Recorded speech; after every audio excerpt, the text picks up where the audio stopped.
Hello, I want to tell you a story about a tragedy at sea, which became the worst ever British maritime disaster. I'm also going to tell you why you've never heard of it. If you were to go out into any street in any town in Britain and ask the first person you meet, what was the worst ever British tragedy at sea? You will probably be told Titanic. Some people might tell you Lusitania. And those with a naval background might tell you HMS Hood. Well, let me give you some figures. Loss of life on the Titanic, 1,517. On the Lusitania, 1,195, while the Hood lost 1,416 crewmen. Total, 4,128. If you went back out into the street and asked those people that you spoke to before, what does the word Lancastria mean to you? I suspect you'd get some very strange answers indeed. Some will say cricket. Some might tell you Wars of the Roses. While others might say, oh, it's a World War II bomber. This is Lancastria. Let me now go back to these figures for the loss of life on the Titanic, the Lusitania and the Hood. A total between the three ships of 4,128. No one knows how many people were on board the Lancastria that day. Estimates vary from 6,000 to 10,000. But at least 4,000 lives were lost. But the real figure is probably over 5,000. And this on a ship licensed by the Board of Trade to carry 2,200. But let's go back a bit. On May 31st, 1920, the Tyrrhenia, a Cunard cruise liner, was launched at the yard of William Beardmore and Company on Clydeside. She cost £1.4 million and displaced 23,500 tons. She was fitted with two sets of Brown Curtis triple expansion steam turbines, fed with steam from 6 oil-fired boilers, which exhausted through just one funnel. Unusual, as at this time it was considered the height of elegance to cram as many funnels as you possibly could onto any ship. Let's face it, the Titanic had 4, the Lusitania had 4, the Queen Mary had 3, and even the good old HMS Hood had 2. You'll notice that the previous slide was a painting which somewhat exaggerated the size of the funnel. This is how she really looked. She was a beautifully proportioned ship and had a perfect example of 1920s ship design. She was used mainly on the Europe to the USA run, and in 1924 because, it's said, that our American cousins had trouble pronouncing her name. Remember, the last US President, Bush Jr., pronounced nuclear as nuclear and aluminium as aluminum. Yes, what a way to ruin the English language. So, she was renamed Lancastria. Now, the renaming of ships is frowned upon by the seafaring community, as it is supposed to bring bad luck. She was not a lucky ship. She suffered several minor collisions and had been run aground at least twice. But in 1939, after Germany had invaded Poland, she was painted grey and taken into military service as a troop ship. It was September 1939. The British Expeditionary Force was sent to assist the French in case of an invasion. We all know what happened next. In May of that year, The German army invaded Belgium and came straight through what was called the impossible Ardennes region to take the French army in the flank, thus causing a full-scale retreat. Operation Dynamo was instigated, and 338,226 men of the BEF, the French army and the Belgian army, were lifted off the beaches of Dunkirk and the surrounding ports. This would have been far fewer if Hitler had not had a fit of megalomania and ordered the 1st Panzer Division to halt its advance, as he personally considered that the Dunkirk area was unsuitable for armoured operations. There were, of course, over 200,000 soldiers remaining in France, and they were ordered to make their way southwest to the ports on the Brest Peninsula and to Saint-Nazaire, where Operation Ariel was about to get underway. On 17th of June 1940, the troopships Oronsay and Lancastria were waiting in the Loire estuary to take off the troops and civilians waiting on shore. The two ships were 10 miles from Saint-Nazaire, out in the Loire estuary, and the hopeful passengers had to be ferried out to the Lancastria on a variety of craft ranging from fishing boats and tugs to RN destroyers. Having got on board, they thought that their problems were all over. The ship's restaurants were open, there were cabins, there were washing facilities available, and there was even a bar with English beer. But as more and more people were brought on board, things became very crowded indeed. Lancastria was licensed by the Board of Trade to carry 2,200 passengers in peacetime, but the ship's staff lost count at 5,000, and there were still many, many more piling on board. The photos of the troops and of the ship sinking were taken by Frank Clements, a storeman on board Highlander. He'd taken his camera on board despite orders not to, but he had no film. A chance meeting with another sailor who had film but no camera and a pair of holy socks led to a swap. One roll of film for a pair of socks. Without that pair of socks, there would be absolutely no evidence whatsoever that this disaster ever happened. At 1:48 in the afternoon, an attack was made on the Oronsay by Ju-88 dive bombers, one bomb hitting the bridge and temporarily disabling the ship. 2 hours later, those same Ju-88s from Camp Group 30 returned. This time their target was the Lancastria. She was attacked by several aircraft and suffered hits by 3 bombs which penetrated numbers 2, 3 and 4 holds, killing an immense number of people who were in the holds and blowing out plates on the port side of the hull, causing very rapid flooding of the forward part of the ship.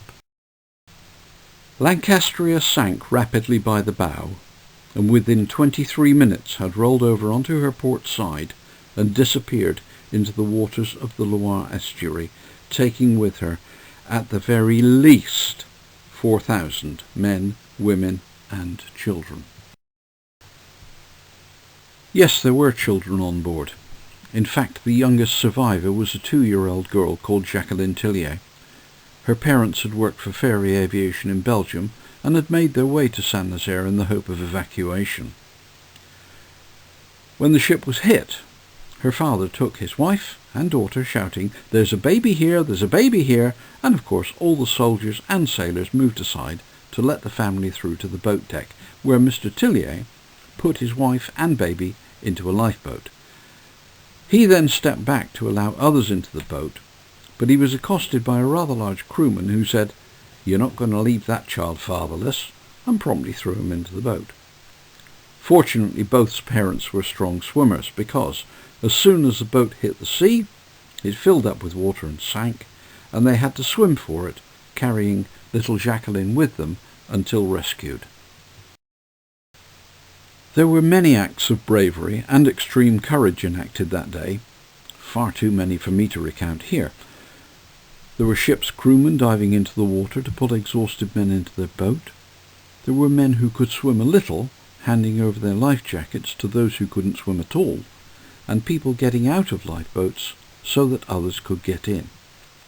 But as well as acts of heroism, there was one act of obscene cruelty, and that was the machine gunning by the Ju-88 pilots of Camp Group 30 of helpless survivors, both in the water, clinging to the upturned hull, and in lifeboats.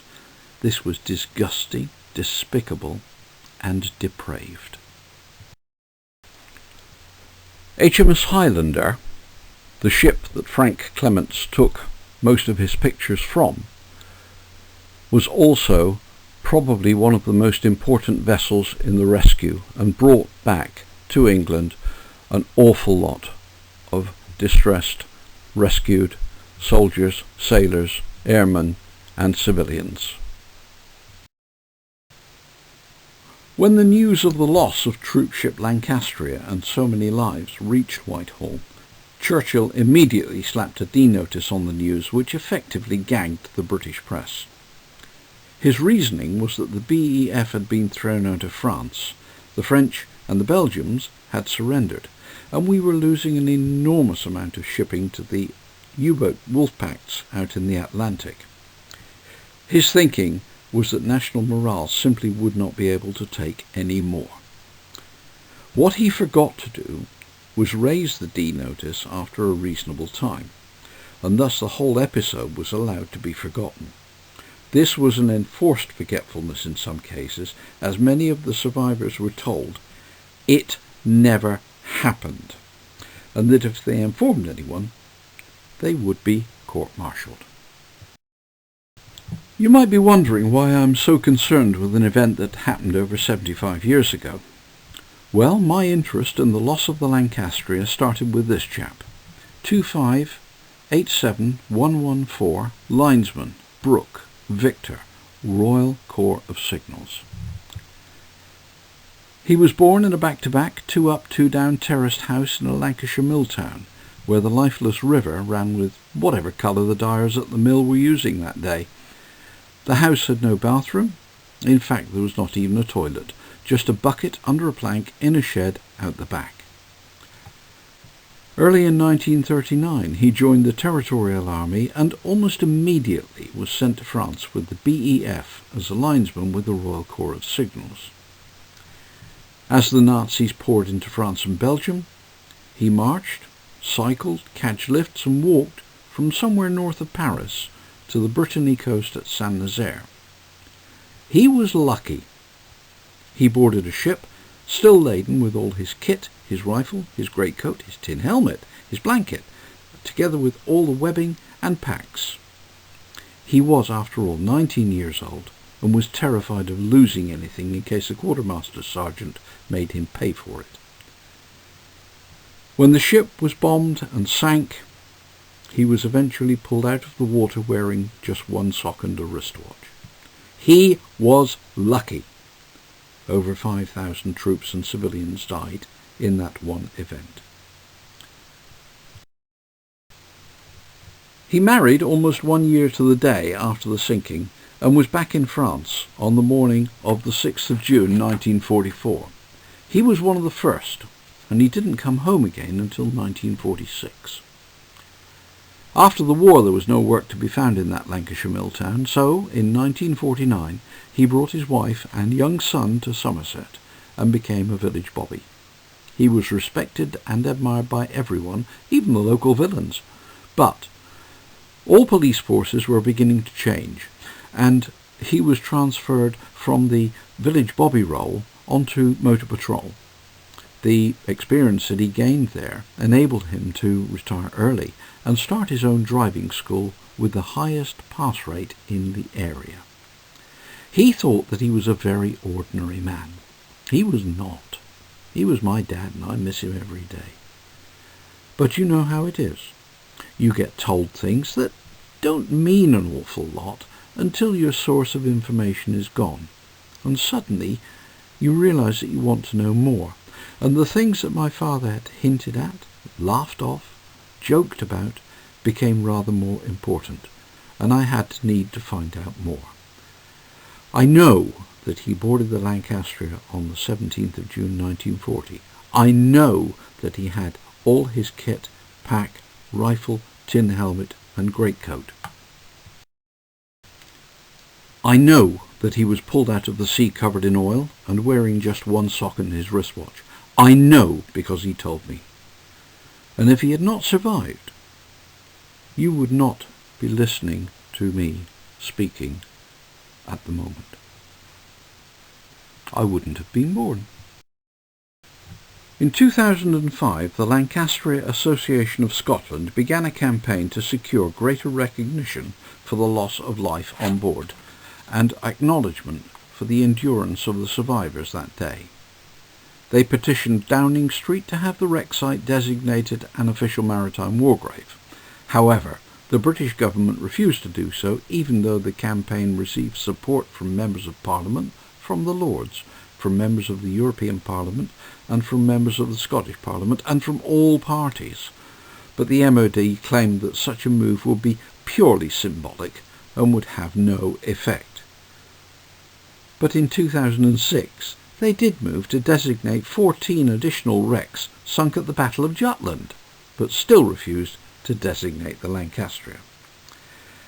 In 2007, the association began a second petition, this time to the Scottish Parliament, calling for a special commemorative medal to be commissioned and awarded to all those who were aboard the ship that day.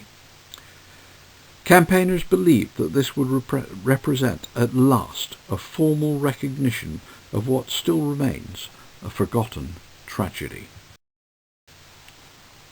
In February 2008, the Scottish Government confirmed it would present a medal to all those who were aboard the Lancastria that day, or their next of kin.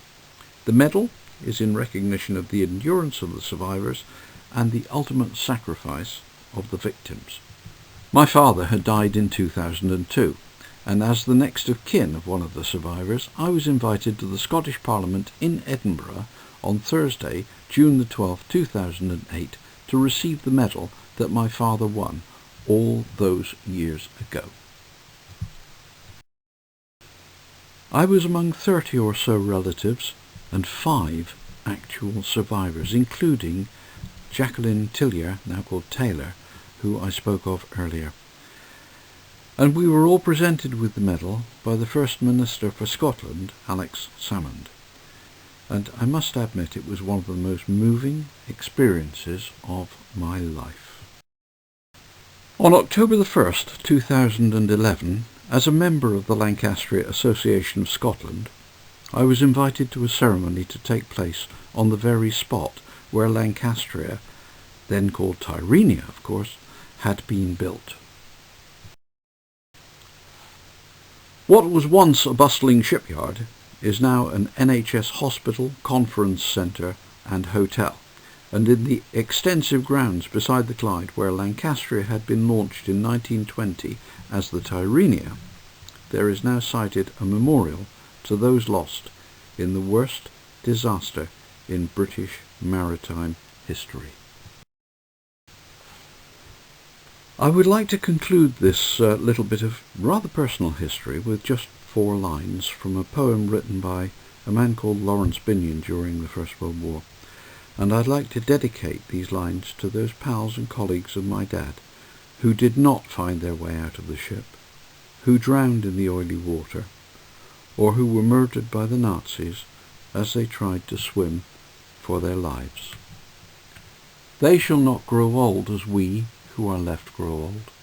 Age shall not weary them, nor the years condemn. At the going down of the sun, and in the morning, we will remember them. We will remember them.